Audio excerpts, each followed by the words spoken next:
I want to thank all of our witnesses for your service to our country and for what you do every day to protect so many lives.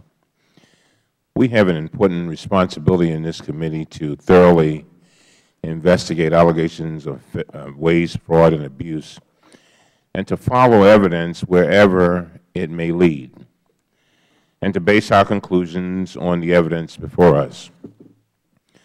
The committee has now been investigating allegations relating to Operation Fast and Furious for 5 months. Committee staff have conducted 16 transcribed interviews of ATF managers and field agents in Phoenix, Washington, and Mexico. During these interviews, officials at various levels have acknowledged mistakes in the planning, execution, and oversight of this operation. That is most unfortunate. Although key questions remain, I would like to make 4 points. First, the head of ATF, Acting Director Ken Melson, stated during his transcribed interview on July 4 that he did not become aware of any allegations about so-called gun walking until they were reported publicly. And this is what he said. That issue had never been raised. It had never been raised to our level by the whistleblowers in Phoenix that stayed in-house down there. Second, the officials interviewed by the committee did not support the allegation that the controversial tactics allegedly employed in this operation, such as suspending surveillance or failing to interdict weapons, were part of a top-down strategy devised by senior ATF management or the Justice Department. Again, Acting Director Melson said that no Justice Department officials ever told him or anyone at ATF that these tactics were part of a new strategy to let guns go. He stated, and I quote, "We never discussed those types of tactical strategies," end of quote. William Hoover, the Acting Director of the ATF, is the principal liaison between ATF and the Deputy Attorney General's office. He also rejected this allegation. When asked whether these tactics were part of a top-down policy, he responded, and I quote, "No, sir.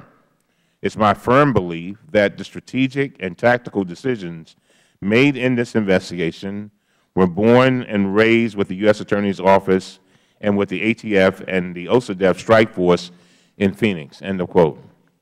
He added, and I quote, "There's been reports that the Deputy Attorney General's Office was aware of the techniques being employed in Fast and Furious. That's not the case, because I certainly didn't brief them on the techniques being employed," end of quote.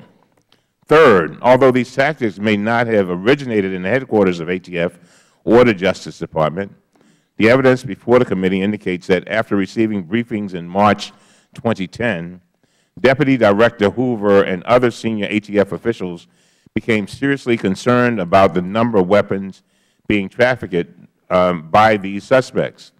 As a result, Deputy Director Hoover ordered an exit strategy, those are his words, to close the case and seek indictments within 90 days. Although this exit strategy was developed, there were no indictments until this past January.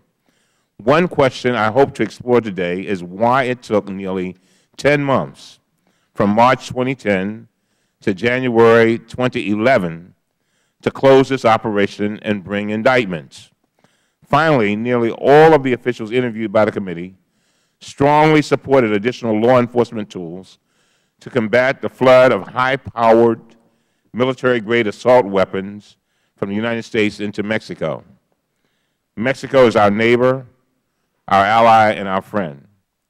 Yet U.S. weapons are arming the world's most violent and powerful international drug cartels, costing the lives of 40,000 Mexicans in the last 5 years.